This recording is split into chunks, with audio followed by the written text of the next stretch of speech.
Para concluirmos este acto de amor á poesía, van declamar un poema conmovedor Charo Valcárcel e Ana Santos, profesoras xubiladas, compañeiras, son as fundadoras e alma mater de Bella a Bella.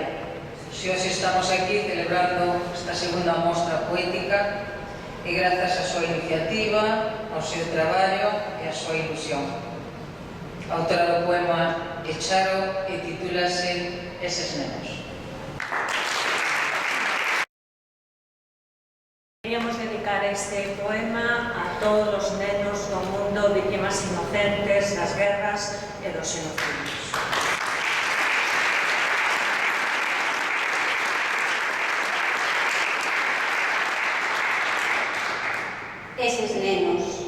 Eses nenos de ollos tristes, eses nenos trementes de ollos tristes, arrepiados ante o espanto e o terror desapiadado, que fai tremer os seus corpos, eses febles corpos miúdos anegados na soidade.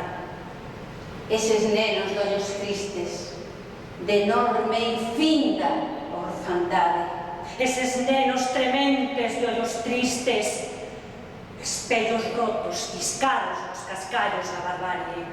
eses nenos xa non xogan nos patios da escola, Nin debuxan con lápiz de cores, nin escoitan a lección dos mestres, nin brincan na rúa, nin xogan no fútbol, nin saltan na corda, nin van aos dindáns, que que granatizaron as bombas.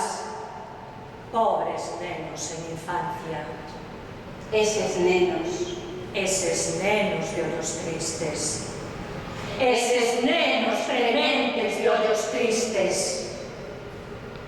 seguen as horas, os días, segue a vida. Eses nenos trementes de ollos tristes seguen derramando vaguas.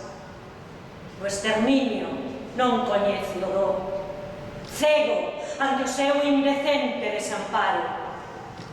E nin os nenos trementes de ollos tristes, dunha tristeza profunda e inconsolable, Nin os feridos, nin os mutilados, nin os mortos despertan a conciencia dun mundo cómplice, axonllado ante os altares da barbarie. afogado nun mar de cobardía, que prefire mirar hacia outro lado e non ver eses nenos trementes de ollos tristes, eses nenos de ollos tristes, eses